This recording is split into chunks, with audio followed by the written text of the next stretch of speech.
જય ભીમ. આમ હાવત જેવું બોલો, બે હાથ ઉજા કરીને લાગે બાકી. જય ભીમ, જય ભીમ.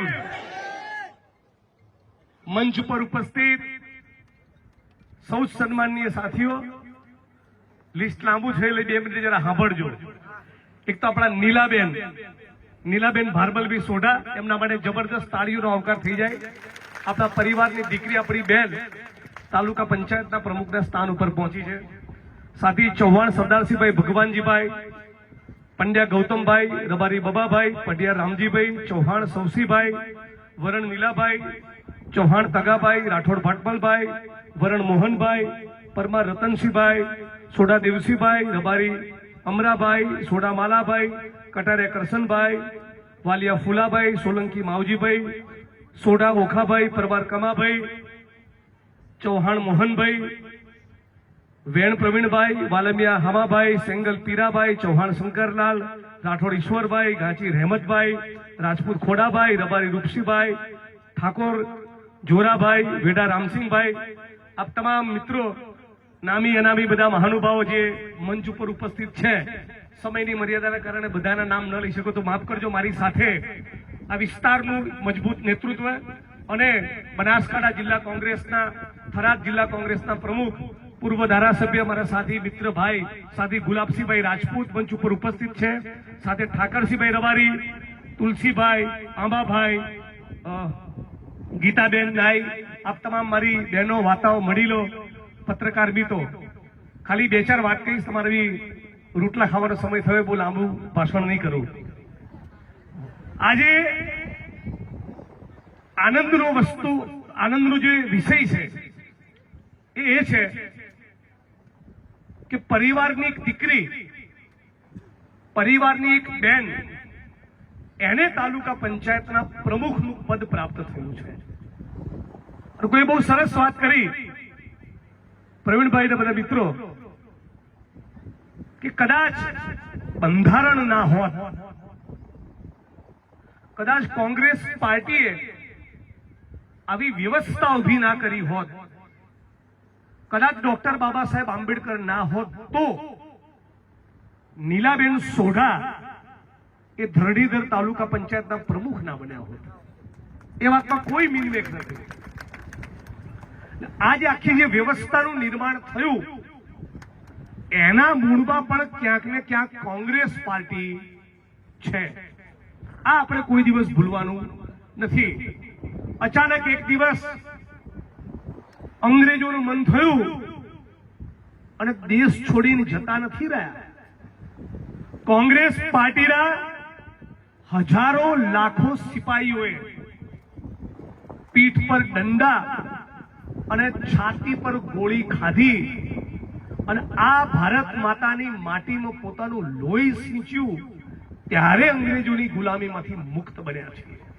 આ વાત આપણે યાદ રાખવાની છે કે જલિયાવાલા બાગનો હત્યાકાંડ હોય, 23, 24, 25, 27 વર્ષની કુમળી ઉંમરે ચંદ્રશેખર આઝાદ, રામપ્રસાદ બિસ્મિલ, ભગતસિંહ, સુખદેવ, રાજગુરુ, આવા અનેક ક્રાંતિકારીઓ એ ફાંસીના માછડે લટક્યા. તમારામાંથી 90-95% લોકો કદાચ 1-2 અપવાદને બાદ કરતા કદાચ જેલોમાં કોઈ નહીં ગયા હોય, પણ અંદમાન નિકોબારની કાલા પાણીની સજાની જેલ અને એની યાતનાઓની તમે કલ્પના કરો તો ધ્રુજારી છૂટી જાય. અને ત્યારે મારે ખાસ કહેવાનું મન થાય છે કે જે આરએસએસ અને ભાજપના માણસો એ સતત કોંગ્રેસને સવાલ પૂછતા હોય છે કે 70 વર્ષમાં શું કર્યું. એટલે ચોરના દીકરાઓ, તમારો બાપ લોહીનું એક ટીપું આપી છે કોઈ દાડો આ દેશ માટે? હે, તમે શું બોલો છો? મૌલાના આઝાદ, આ દેશના પહેલા શિક્ષણ મંત્રી, 9.5 વર્ષ જેલમાં રહ્યા. પંડિત જવાહરલાલ નહેરુ 11.5 થી 12 વર્ષ જેલમાં રહ્યા. સરદાર વલ્લભભાઈ પટેલ જેલોમાં પણ રહ્યા અને લાંબા સમય સુધી ગુજરાત કોંગ્રેસના કેપ્ટન રહ્યા, ગુજરાત પ્રદેશ કોંગ્રેસ સમિતિના પ્રદેશ પ્રમુખ રહ્યા સરદાર વલ્લભભાઈ પટેલ. આ બધી તપસ્યા, આ બલિદાનો, આ સંઘર્ષ, આ જેલોમાં જવું, બલિદાનો આપવા, ફાંસીના માછડે લટકવું, ફાંસીના તખ્તાને ચૂંબવો, ત્યારે અંગ્રેજોની ગુલામીમાંથી દેશ આઝાદ થયો. આટલું કરું છું. તમને સલામ અને વંદન હું એટલા માટે કરું છું કે તમામ પ્રકારની દાદાગીરી, તમામ પ્રકારની લાલચ, પોલીસ પ્રશાસનનું દબાણ, રૂપિયાની થેલીઓ ખાલી કરી, દારૂની રેલમછેલ કરી છતાં તમે કોંગ્રેસનો હાથ નથી છોડ્યો. એ વાત માટે હું તમને સલામ કરું છું અને વંદન છું. બનાસકાંઠામાં અને થરાદમાં જોઈએ એવું પરિણામ નથી આવ્યું, એ વાત સાચી છે, પણ કોંગ્રેસનો કાર્યકર્તા અને કોંગ્રેસનો મતદાર એ પોતાની જગ્યા પરથી આગો પાછો થયો નથી. એ વાતનું મને ગૌરવ છે. અને તમે જોજો, જે પ્રમાણે ગુજરાતમાં, ઉત્તર ગુજરાતમાં અને દેશમાં હું પ્રવાસ કરું છું, બધા લોકોના મોઢે એક વાત આવી છે, હવે આનું બહુ વધી ગયું છે, હવે આમનો ત્રાસ અતિશય થઈ ગયો છે, હવે અમને કાઢો. આ બધા જ લોકો એક સુરે બોલી રહ્યા છે. તો પરિણામ કેમ આવું આવે છે? પરિણામ એટલા માટે આવું આવે છે જે રાહુલજીએ સાબિત કરીને બતાવ્યું. બ્રાઝિલ નામના દેશની હિરોઈન, એના હરિયાણાની ચૂંટણીમાં 22 વોટ પડ્યા. આવું કોઈ દિવસ હોય? માધુરી દીક્ષિત આઈને ધરણીધરમાં 22 વોટ આપી જાય, ચાલે? ચૂંટણીનું કાર્ડ હોય ને કાર્ડ આપી જાય વોટ, તો બરાબર વસ્તુ છે. એટલે એક તો વોટ ચોરી તો આ લોકો કરે એના પુરાવા છે. બીજી વસ્તુ, જે પ્રમાણે પ્રશાસનનો, મામલતદારને, પ્રાંત અધિકારીને, કલેક્ટરને, એસપીને, ડીવાયએસપીને, પીએસઆઈને, પીઆઈને, એલસીબીને, એસઓજીને બધાને ટાસ્ક આપેલો હોય કે ચલો બધા એક એક તાલુકાની સીટો લઈ લો, એક એક જિલ્લા પંચાયતની સીટો લઈ લો. હવે કોઈ પીઆઈ ને ડીવાયએસપી મહિને 2-5 લાખ કમાતો હોય, કોંગ્રેસનો કોઈ દેવી પૂજક, કોઈ માલધારી, કોઈ દલિત કે ઠાકોર સમાજનો ઉમેદવાર હોય, એ બિચારો 50,000 લાખ રૂપિયા માંડ ખર્ચતો હોય ને એની સામે પેલો ચોર 5 લાખનું બંડલ વેરે, એટલે ઘણી બદલાઈ જાય. બીજું, દુનિયાભરની દારૂની રીલમછેલ કરતા હોય છે. તો હવે ભાજપ વાળા તો ધંધા કરે જ છે. જનતા તરીકે, નાગરિક તરીકે આપણે હવે સજગ થવું પડે કે દારૂની બોટલ લઈને આવે, પૈસાનું બંડલ લઈને આવે અને જો એના ચાળે ચડ્યા તો એક દિવસ પૂરતો તો દારૂ પી લેશો, એક દિવસ પૂરતી તો ચપટી ચવાણું ખાઈ લેશો, એક દિવસ પૂરતું તો તમને 200, 500, 1000, 2000 નું પડીકું પકડાઈ જશે, પણ ચૂંટણી પતી એના બીજા મહિનાથી 400 નો બાટલો 1000 મત લેવાનો છે, એ ભૂલતા નહીં. એ વખતે સમાજના ગોળ કે પરગણાના પંચ પટેલના કહેવાથી એની શરમમાં તમે આવીને કમળનું બટન દબાયું, તે પંચ પટેલ એ સમાજનો આગેવાન એ તમારા ઘરે 2,500 રૂપિયાનો તેલનો ડબ્બો મૂકવા માટે આવવાનો નથી. જે સમાજનો આગેવાન, નેતા, ભાત થઈને તમારા ઘેર આવે એને કહેવાનું કે 5 વર્ષનું કરિયાણું મૂકી દેજે પહેલા મૂક. અને 5,000 ની ઓફર કેમ કરે છે? 10 લાખ આપને. એમને ચૂંટણીની આગલી રાત પૂરતા આપણને ભરમાવા છે અને પછી 5 વર્ષ આપણું બૂચ મારી દીધું છે. તો આ ધંધો આપણને ગરીબ માણસોને પોસાય નહીં. એટલે હવે પછી 27 ની ચૂંટણીને બહુ સમય નથી, ત્યારે તમને ખાસ કહેવા માંગુ છું કે તમે મને જે સાલ ઓઢાડી, માળા પહેરાવી, પાઘડી પહેરાવી, તો હું સામે ગુજરાતનો કોઈ પણ ખૂણો હોય ને કોઈ પણ સમાજ હોય લડવામાં બાકી રાખ્યું છે? વસૂલ કરી છે ને? મારી જવાની પૂરેપૂરી વસૂલ કરી છે. મને પૂરો સંતોષ અને ગૌરવ છે મારા ઉપર. ફૂલ બેટિંગ કરી છે. કોઈ 25, 30, 35 વર્ષ ધારાસભ્ય રહે ને ના કરે એટલી બેટિંગ મેં 10 વર્ષમાં કરી છે. પણ તમને હવે એટલું કહેવા આવ્યો છું કે હવે તમે કાલે સવારથી જો જિગ્નેશભાઈ માટે સાચી લાગણી હોય, તમને મારા વિચારમાં, મારા સંસ્કારમાં, મારી રીતભાતમાં, મારી વાણીમાં તમને સત્ય દેખાતું હોય, તમને લાગતું હોય કે નેતા કે ધારાસભ્ય નહીં, મારો ભાઈ બોલે છે, મારા ઘરનો માણસ બોલે છે, એવું તમને લાગતું હોય તો આજથી તમારા મોહલ્લામાં જઈને લેસન ચાલુ કરી દો. 90% કોંગ્રેસનું વોટિંગ થવું જોઈએ આ વખતે. 90%. ઘણા બધા મિત્રો આખા દેશમાં અને ગુજરાતમાં મારા પ્રવાસ થતા હોય, કાર્યક્રમ થતા હોય કે મત વિસ્તારમાં પણ થતા હોય, એટલે સ્વાભાવિક રીતે લોકો એવું પૂછતા હોય કે જિગ્નેશભાઈ આ ઈવીએમ નું શું છે? મેં કીધું ઈવીએમ ઉપર શંકા મને પણ છે, પણ એ શંકાના સ્તર ઉપર છે. 5 કરોડ લોકો દિલ્હીમાં ઉતરો રોડ ઉપર તો ઈવીએમ ના બદલે બેલેટ પેપર આવી જાય. એ આપણે કરતા નથી. તો બીજો એક રસ્તો છે મારી જોડે, કહું કરશો? છેલ્લી લાઈન સુધી બધા બહેનો, માતાઓ, વડીલો, યુવાનો બધાએ કરવું પડશે. આ ધરણીધર તાલુકાની અંદર મતદાન કેટલા ટકા થયું? બોલો, કેટલા ટકા થયું? 60%. આપણા 65 ગણો. તાલુકા જિલ્લા પંચાયતની ચૂંટણી હોય, વિધાનસભાની ચૂંટણી હોય, પાર્લામેન્ટની લોકસભાની ચૂંટણી હોય, 65%ની એવરેજથી મતદાન થાય છે. પવન હારો હોય તો 65 ના 68 થાય, પવન ના હોય તો 60 62 થાય. વાત બરાબર છે કે મારા ઘરનું જોડું? બરાબર વાત છે. આ 65% વોટ થાય છે.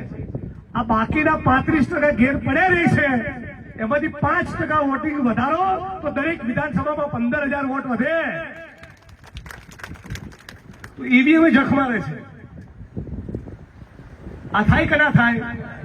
હવે જે લોકો 2,500માં 3,000માં તેલનો ડબ્બો લે છે, 400 રૂપિયામાં ગેસનો બાટલો લે છે, મોંઘું પેટ્રોલ અને ડીઝલ લે છે, રાશનની લાંબી લાંબી કતારોમાં ઉભા રહે છે, કરિયાણું મોંઘું, ડીઝલ મોંઘું, પેટ્રોલ મોંઘું, જંતુનાશક મોંઘા, ખેતીના સાધન મોંઘા, બિયારણ મોંઘું, દવાઓ મોંઘી, બાળકોનું ભણતર તો પ્રાઇવેટમાં સ્કૂલમાં પોસાય જ નહીં. આટલો બધો દાટ આ ચોરે વિશ્વગુરુએ વાળ્યો છે, આટલી પથ્થર ઠોકી છે, તો તમને મન નથી થતું કે દીવરોને ઉખાડીને ફેંકી દઈએ? એવી દાજ તમારામાં જો પેદા નહીં થાય તો ગુજરાત અને દેશનું કોઈ ભવિષ્ય નથી. એક વાત યાદ રાખજો, આ ભગતસિંહનો દેશ છે. 23 વર્ષની ઉંમરે માણસે બલિદાન આપ્યું. એવો દિવસ જોવા માટે કે દિલ્હીની અંદર ખેડૂતોનું આંદોલન થતું હોય અને 690 લોકો એક પછી મરે, 690 ખેડૂતોની શહાદત થાય અને વિશ્વગુરુના પેટનું પાણી ના લે. આ માણસ છે કે પથ્થરો છે? હે, આ વિશ્વગુરુ છે? આવો હોય નેતા? આવો હોય નેતા? તમારો આત્મા કહે છે કેટલા ખેડૂતોએ શહાદત આપી?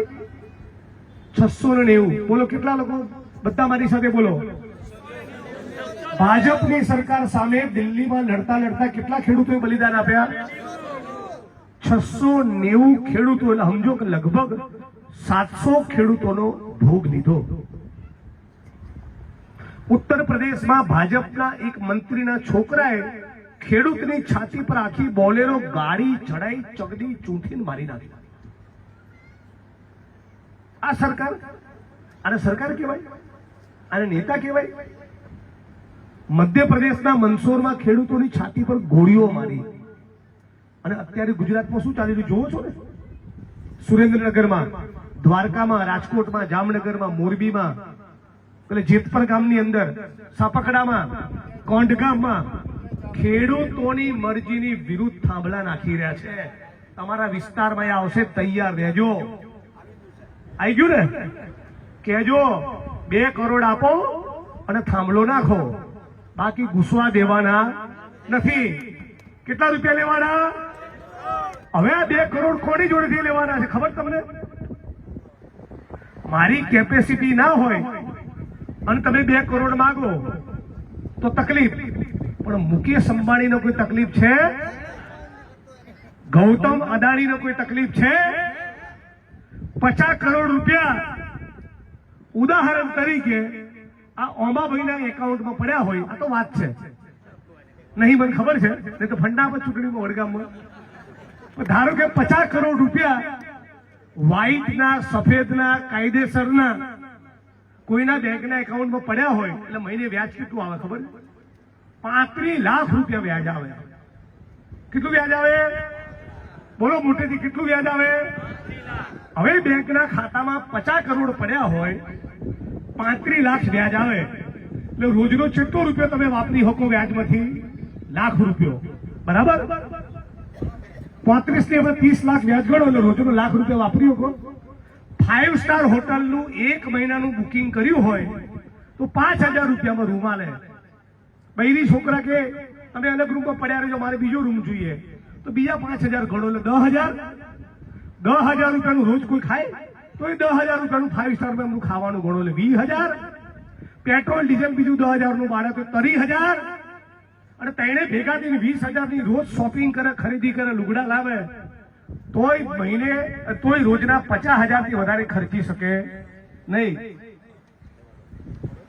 એટલે તમારા 50 કરોડ અપન વ્યાજનો રૂપિયો પણ તમે વાપરી શકો નહીં. આ મુકેશ અંબાણી જોડે 7.5 લાખ કરોડ પડ્યા છે. આ ચા ગાલશે હે? કેટલા કરોડ હું બોલ્યો? 7.5 લાખ કરોડ. કેટલા કરોડ?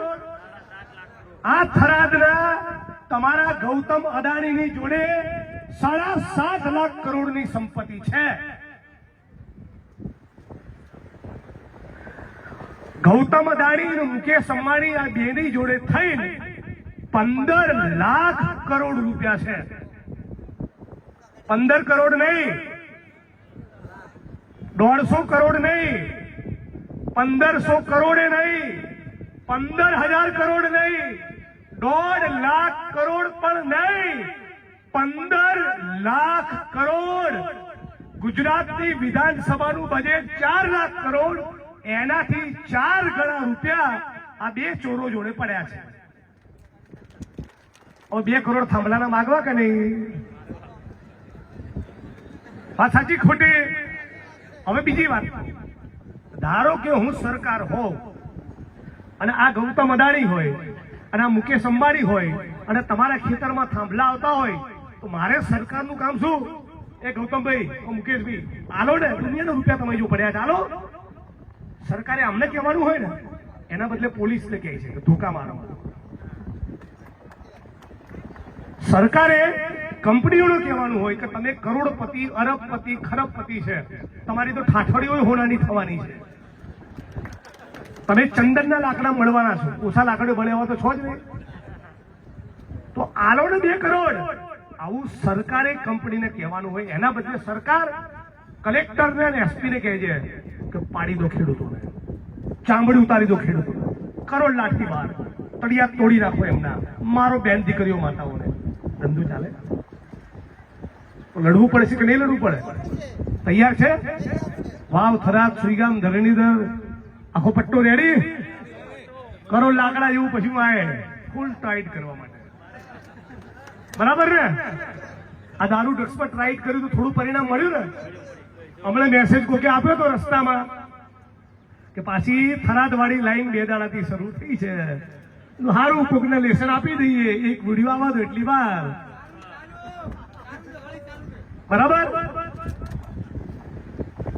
કેટલા લોકો, 25 લાખ લોકો ગુજરાતમાં ડ્રગ્સ લેતા થઈ ગયા. તમને એક વાત કહું, જે પણ પીઆઈ, ડીવાયએસપી, એસપી, ધારાસભ્ય, સંસદ સભ્ય, મંત્રી, ગૃહમંત્રી જેટલા દારૂ ડ્રગ્સમાંથી કમાય છે, લખી રાખજો, એમની જ ઓલાદ આના ચાળે ચડવાની છે. તમે અમારી બેન દીકરીઓ માતાઓને વિધવા કરવા નીકળ્યા છો, તમારી 500 કરોડ 1000 કરોડ ભેગા કરવાની લાઈમાં, તો તમારા ઘરમાં આ આવવાનું છે. તમારા દીકરા દીકરીઓ બચશે નહીં. એ પીન ખુડામાં પડ્યા રહેશે ને ડ્રગ્સ લઈને, ત્યારે તમને ખબર પડશે કે જિગ્નેશભાઈ બરાબર કહેતા હતા. અને ઘણા પોલીસ વાળા એવા ચાળે ચડેલા છે. ગુલાબસિંહભાઈને તો ખબર જ છે, આ વિસ્તારમાં ઘણા પોલીસ વાળા લે છે ડ્રગ્સ. એક જણાને તો બધા જાણે છે, આખું થરાદ જાણે છે. આવ્યું ને પગું આવ્યું ને? જેસી કરની વેસી ભરની. એટલે મહેરબાની કરીને તમને કહું છું, વ્યસનોથી દૂર રહેજો. હમણાં બધા ગાડીની બાજુ બધા છોકરા કૂદાકૂદ કરતા હતા ફોટો લેવા માટે, બધાના દાંત જોતો હતો, બધાના પડીકી ખાઈ ખાઈને હળી ગયા છે. અરે બહેનો, એકે છોકરી આપતા રહી આ પડીકા ખાવા વાળા ના જ પાડી દે આવો જમાઈ જોઈએ જ નહીં. હે આ મસેલા મૈડ કરે ને તમાકુ ખા કરે ને દારૂ પી કરે, એવા જમાઈ જોઈતા નથી. ઓકે, પાકું ને? અરે તમે પડીકી ખાવ છો એનું શું?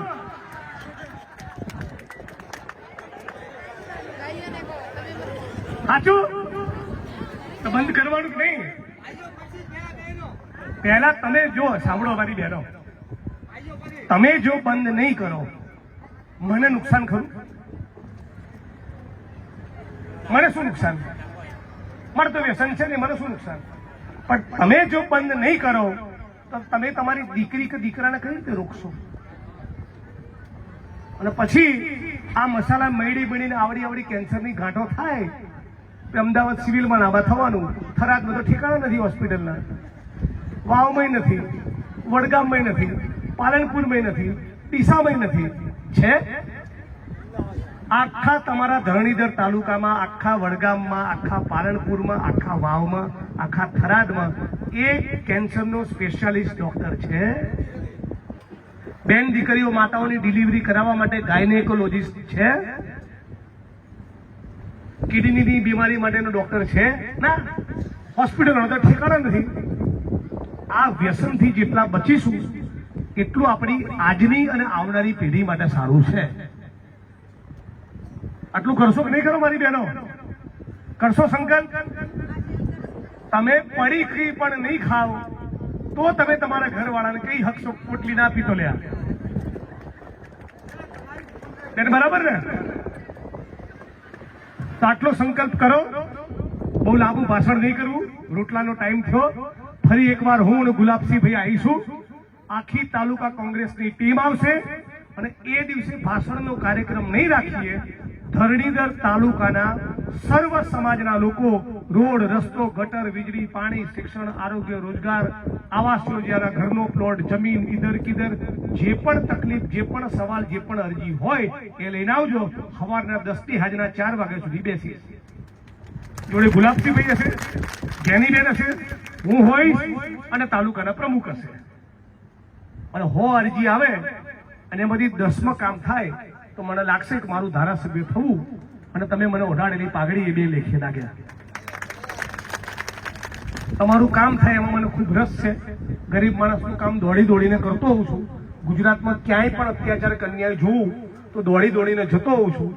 તમે પણ તમારા ગામમાં, તમારા તાલુકામાં ક્યાંય પણ ખોટું થતું હોય, અરજી લખતા શીખો, સવાલ પૂછતા શીખો, વિડીયો બનાવતા શીખો. ગામે ગામ ચરસ, ગાંજો, દારૂ, ડ્રગ્સ આવી ગયા, એના વિડીયો બનાવો, વાયરલ કરો. તમારું કોઈ નામ લે તો મને કહો. 1-2 જણા ઉપર ખોટો કેસ કરવાનો ટ્રાય બી કરેલો. યાદ રાખજો કે अपना भी नाम जिग्नेश मेवाणी है भाईजान. पड़ा तोड़ी नाखीश. दारू, चरस, गांजो, ड्रग्सना मुद्दे छाती खोलीने लड़वानुं. कोई पण तमने टार्गेट करे तो मन कहेजो, बधानी दवा राखું છું. એટલે તમે મક્કમ થઈ ગયા તો તમને પરિણામ મળશે. નક્કી કરશો ને આટલું. આપણા ગામમાંથી દૂષણ દૂર કરાવવું જોઈએ કે ના કરાવવું જોઈએ? ધારો કે તમે આ દૂષણ નહીં દૂર કરાવો તો તમારા છોકરાઓ એની ચુંગાલમાં લપેટમાં આવવાના કે નહીં? તમારા ગામમાં દારૂનો અડ્ડો ચાલુ થયો તમે ચૂપ રહ્યા, ચરસના ગાંજો આવ્યો તમે ચૂપ રહ્યા, એટલે પેલા 4 પીતા હતા પછી 14 પીતા થયા. વાત સાચી ખોટી? આ ધીરે ધીરે આ બધું દૂષણ બંધ કરાવો. આવતી 10 વર્ષ પછી પરિસ્થિતિ સુધરે એવી આશા અને અપેક્ષા સાથે મારી વાણીને વિરામ આપું છું. આપ તમામ લોકોનો, મારી બહેનો, માતાઓનો ખૂબ ખૂબ આભાર. આટલી મોટી સંખ્યામાં અહીં આવ્યા. વડીલોનો સૌનો ખૂબ ખૂબ આભાર. મને સ્વાગત કર્યું, સન્માન કર્યું, સાલ ઓઢાડી એ બદલ અને બધાએ મારા માટે જે સરસ શબ્દો કીધા એ બદલ આપ સૌને નતમસ્તક થઈને વંદન કરું છું. આપ સૌનો ખૂબ ખૂબ આભાર. જય ભીમ, જય ભારત, જય કોંગ્રેસ, જય સંવિધાન.